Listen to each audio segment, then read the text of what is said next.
22 number question है इसमें प्रेक्षण 14, 15, 13, 16, 14, 15, 17, 13, 15 का बहुलक है। बहुलक किसे कहते हैं? जिसकी बराबरता सबसे अधिक हो, ठीक है ना। सबसे अधिक बार इसमें कौन आ रहा है? तो 15 कितने बार है इसमें? 1, 2, 3, यानी कि 15 की बराबरता क्या सबसे अधिक है? 15 3 बार इसमें आ रहा है, ठीक ना। सबसे अधिक क्या है? 15 आ रहा है, इसलिए इसका बहुलक क्या हो जाएगा? 15। ऑप्शन कौन सा सही होगा इसका? सी नंबर 15 हो जाएगा सही। समझ में आया कि नहीं? जिसकी बराबरता सबसे अधिक रहेगा उसे क्या बोलेंगे? बहुलक बोलते हैं। 23 नंबर क्वेश्चन इसमें प्रथम 5 प्राकृत संख्याओं का माध्य है। प्राकृत संख्या समझ में आता है कि नहीं? प्राकृत संख्या शुरू कहां से होता है? गिनती को संख्या क्या बोलते हैं? गिनती को संख्या को बोलते हैं प्राकृत संख्या। गिनती शुरू कहां से होता है? 1 से। प्रथम 5 प्राकृत संख्या क्या हो जाएगा? 1, 2, 3, 4 और 5। इस पांचों संख्या क्या निकालना है? माध्य निकालना है। तो माध्य का फॉर्मूला क्या होता है? प्रदक्षिणों का योगफल बट्टा प्रदक्षिणों का संख्या। इस पांचों को जोड़ देंगे, 5 से भाग कर देंगे। 1 + 2 + 3 + 4 + 5 बट्टा में कितना हो जाएगा? क्या प्रदक्षिण इसमें है? 5, इसमें 5 से भाग कर देंगे। इसको जोड़ने पे कितना हो जाएगा? देखो इसको जोड़ने पे कितना आएगा? 5 4 9 9 3 12 12 2 14 14 1 15 कितना हो जाएगा? 15 बटा में 5, 5 से कटेगा 15, 3 मारते में, यानी कि प्रथम 5 प्राकृत संख्या का माध्य कितना होगा? 3 होगा। ऑप्शन देखो 3 किस में दिया हुआ है? बी नंबर में। 23 से कौन सा सही होगा? B number 3।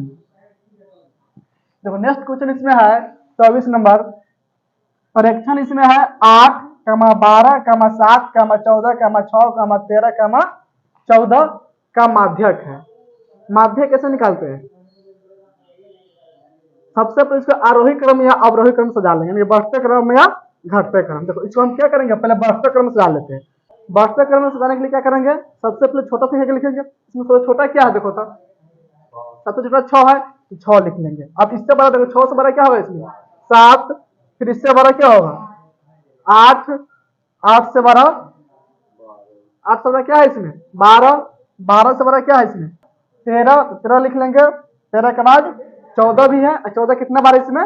2 बार, तो 14 को 2 बार लिख लेंगे। 14, 14 इसे क्या किया है? बढ़ते क्रम में सजा लिए। अब इसमें देखिए कितना संख्या है, यानी कि इसमें क्या देखेंगे आप? संख्या कितना, यानी कि एन के मान निकलेगा। किसका मान निकलेगा? एन के। 1 2 3 4 5 6 7, एन का मान कितना है? 7। 7 कौन संख्या होता है? विषम संख्या। समझ में आया कि नहीं? इसके लिए माध्य का फॉर्मूला अलग बनेगा, सम के लिए अलग बनता है। ऑब्जेक्टिव से क्या करेंगे? ऑब्जेक्टिव के लिए क्या करते हैं पता है? जो बीच में होता है वही माध्यक होता है। सम में, विषम में तो बीच में आ जाएगा। विषम में बीच में क्या आ रहा है? देखो तो 12 बीच में है कि नहीं? इससे पहले भी 3 अंक, इसके बाद भी 3 अंक है, यानी कि बीच में 12 है। इसके माध्यक कितना होगा? 12 होगा। लेकिन मान लो सम रहता, यहाँ पे जैसे मैं 7 संख्या बढ़ाते हैं 15 कर देते हैं, तो बीच में कौन होता? बीच में कौन होता है इसमें? 12 13 दोनों बीच में आता है। दोनों को जोड़कर 2 से भाग कर देते हैं, तब माध्यक इसका निकलता है। लेकिन क्या है इसमें?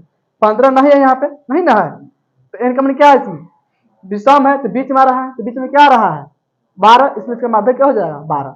तो 12 ऑप्शन किस में है? डी नंबर में। 24 से कौन सा सही होगा? D number 12। समझ में आया कि नहीं? अगर यही तुमके यहाँ पे सम संख्या तो क्या करते? जो 2 के बीच में होता है ना, उस दोनों को जोड़ देते 2 से भाग करते तो उसका माध्यक निकल जाता। अब देखो 25 नंबर क्वेश्चन है इसमें माध्यक का 3 गुना। माध्यक कितना गुना है इसमें? 3 गुना, और माध्यक का 2 गुना का अंतर बराबर होता है। अंतर में क्या होता है? घटाव। कहता है कि माध्यक का 3 गुना, यानी 3 से गुना करते हैं किसमें? माध्यक में। क्या हो गया? माध्यक का 3 गुना। समझ में आया कि नहीं? और माध्यक के 2 गुना का अंतर, अंतर मतलब घटाव, तो घटाव क्यों लिखेंगे? क्या घटेगा इसमें से? माध्यक के 2 गुना, तो माध्यक के 2 गुना, 2 से गुना कर दो माध्यक में, तो किसके बराबर होता है? तुमको फॉर्मूला बतलाए थे, किसका फॉर्मूला होता है? बहुलक का। किसका होता है? बहुलक बराबर होता है फॉर्मूला। समझ में आया कि नहीं? बहुलक का फॉर्मूला क्या लिखा दिए थे? 3 गुना माध्यक माइनस में 2 गुना माध्यक, तो फॉर्मूला किसका हो जाएगा? बहुलक। ऑप्शन देखो बहुलक किसमें दिया हुआ है? सी नंबर में। 25 से कौन सा सही होगा? सी नंबर बहुलक। समझ में आया कि नहीं? इसके बाद देखो 26 नंबर क्वेश्चन है इसमें ए भुजा वाली समबाहु त्रिभुज का क्षेत्रफल होता है। समबाहु त्रिभुज क्षेत्रफल क्या होता है? √3/4 गुना में भुजा स्क्वायर। तो भुजा के मान इसमें कितना है? ए, यानी कि ए स्क्वायर हो जाएगा। तो √3/4 गुना में देखो ए स्क्वायर किसमें है? √3/4 गुना में a square. Option number C. 26 से कौन सा ऑप्शन सही जाएगा? C number. समझ में आ गया? देखो 27 नंबर क्वेश्चन है इसमें, यदि वृत्त की परिधि और वर्ग के परिमाप दोनों 88 सेंटीमीटर के बराबर है, तो देखो ध्यान से, इसमें दिया हुआ है वृत्त की परिधि है और वर्ग के परिमाप दोनों के मान कितना है इसमें? 88 सेंटीमीटर। इसमें ऑप्शन दिया हुआ देखो, पहला ऑप्शन है वृत्त का क्षेत्रफल बराबर वर्ग का क्षेत्रफल, दोनों क्षेत्रफल बराबर हो सकता है। दूसरा दिया हुआ है वृत्त का क्षेत्रफल इज लेस देन है वर्ग का क्षेत्रफल, इसका मतलब हुआ तो वर्ग का क्षेत्रफल बड़ा होगा, वृत्त का क्षेत्रफल छोटा होगा। सी नंबर ऑप्शन है वृत्त का क्षेत्रफल इज ग्रेटर देन वर्ग का क्षेत्रफल, इसका मतलब हुआ वृत्त का क्षेत्रफल बड़ा होगा, वर्ग का क्षेत्रफल छोटा होगा। और डी नंबर है इनमें से कोई नहीं। समझ में आया कि नॉन ऑफ दी, यानी कि इनमें से कोई नहीं। देखो क्वेश्चन समझो, इसमें दिया हुआ वृत्त की परिधि, समझ में आया कि नहीं? परिधि से क्या निकालेंगे हम? क्षेत्रफल निकालेंगे। और वर्ग का परिमाप भी दिया हुआ है, तो वर्ग का परिमाप से क्या निकालेंगे? वर्ग का क्षेत्रफल। तब चेक करेंगे कौन बड़ा है कौन छोटा है, कि दोनों बराबर है। समझ में आया कि नहीं? तो वृत्त के परिधि में कितना है? 88 सेंटीमीटर। वृत्त के परिधि का फॉर्मूला क्या होता है? 2πr। 2πr इसका मान कितना दिया हुआ है? 88 सेंटीमीटर। वर्ग का परिमाप भी कितना है? 88 सेंटीमीटर। वर्ग का परिमाप का फॉर्मूला क्या होता है? 4 गुना भुजा, यानी कि 4a लिख सकते हैं, या इसको 4 गुना भुजा। इसका भी मान कितना होगा इसमें? 88 सेंटीमीटर। अब देखो ध्यान से, इसमें आर का मान निकालेंगे, इसमें भुजा का मान निकालेंगे। 4 से कट जाएगा मरते में 22 मरते में, भुजा का मान कितना हो गया इसमें? 22 हो गया। अब देखो 2 से कट जाएगा मरते में 44 मरते में, पाई का मान कितना होता है? 22/7 गुना में आर बराबर 44। अब देखो ध्यान से, 22 दूनी 44 कट जाएगा, इसमें क्या बचा है? 1/7 गुना में आर बराबर 2। इसमें निकालेंगे आर का मान, इसलिए आर बराबर, आर का मान कितना हो जाएगा? ये पूरा गुना में है, इधर आएगा तो भाग में होगा। समझ में आ रहा है कि नहीं? 1/7 क्या है? गुना में, इधर लिखेंगे तो भाग में लिखेंगे, तो भाग फिर किसमें बदलेगा? गुना में। ऐसे क्या पलट जाएगा, यानी कि आर का मान कितना हो जाएगा? डायरेक्ट 14 हो जाएगा। कितना हो जाएगा? 14। समझ में आया कि नहीं? आर का मान 14 हो गया, भुजा का मान 22 हो गया। अब इसमें निकालेंगे वृत्त का क्षेत्रफल। से फॉर्मूला क्या होता है? पाई आर स्क्वायर। पाई के मान 22/7 आर स्क्वायर, यानी कि आर का मान कितना निकाल लिए? 14। तो 14 का स्क्वायर 14 गुना 14, 7 दूनी 14, 22 दूनी 44 गुना में 14, 44 गुना कर देंगे 14 में, 14 चौका 56 के 6 हासिल 5, 14 चौका 56, 56 5 61, कितना हो जाएगा? 56 5 61, 616 हो जाएगा सेंटीमीटर स्क्वायर। इतना समझ में इसमें आया कि नहीं? वृत्त का क्षेत्रफल कितना हो गया? 616 सेंटीमीटर स्क्वायर। अब निकाल लो इसमें वर्ग का क्षेत्रफल। वर्ग का क्षेत्रफल का फॉर्मूला क्या होता है? भुजा स्क्वायर, यही ना होगा? भुजा का मान कितना है इसमें? 22। लिखो 22 का स्क्वायर, 22 का स्क्वायर कितना हो जाएगा? 22 का स्क्वायर कितना होगा? 484। 484। समझ में आया कि नहीं? अब देखो इस पे किसका हो गया?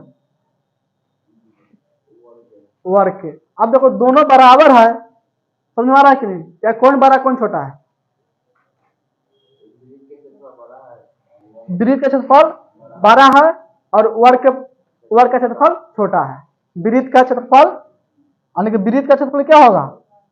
12 होगा। किससे बड़ा है? वर्ग के क्षेत्रफल से। वर्ग के क्षेत्रफल, वर्ग हो जाएगा क्षेत्रफल। समझ में आया कि नहीं? यानी कि यही इसका ऑप्शन आने वाला। ऑप्शन देखो किसमें इस तरह ऑप्शन है, वृत्त का क्षेत्रफल बड़ा होगा वर्ग के क्षेत्रफल से। जिधर दो मुड़ होता है ना इस तरह, समझ में आया कि नहीं? जिधर दो मुड़ आएगा उसका मतलब क्या? वही बड़ा होगा। इधर मुंह है ना दो, यानी कि बड़ा है। और इसी को हम ऐसे घुमा देंगे, इसका मतलब क्या हो जाएगा? वर्ग का क्षेत्रफल बड़ा है। लेकिन इसमें किसका क्षेत्रफल बड़ा आया है? वृत्त के। तो इस तरह इसमें होगा। इस तरह ऑप्शन देखो, इस तरह ऑप्शन देखो तो किसमें है? किसमें है? सी नंबर में। वृत्त का क्षेत्रफल है इज ग्रेटर देन वर्ग का क्षेत्रफल, और इसका ऑप्शन कौन सा सही होगा? C number. वृत्त का क्षेत्रफल बड़ा होगा और वर्ग का क्षेत्रफल छोटा होगा। अब देखो 28 नंबर क्वेश्चन है इसमें, यदि किसी घन का प्रत्येक किनारा, किनारा का मतलब क्या हुआ, भुजा, समझ में आया कि नहीं। घन का प्रत्येक भुजा ए इकाई हो तो उसका विकर्ण होगा। फॉर्मूला डायरेक्ट पूछा हुआ है। घन के विकर्ण का फॉर्मूला क्या होता है, √3 गुने भुजा। क्या होता है, √3 गुने भुजा। भुजा का मतलब कितना है, ए, तो √3 गुने ए, √3 ए देखो किसमें है, ऑप्शन नंबर ए में है, तो √3 ए इसका सही ऑप्शन होगा। आइए समझ में, नोट कर लो इसको।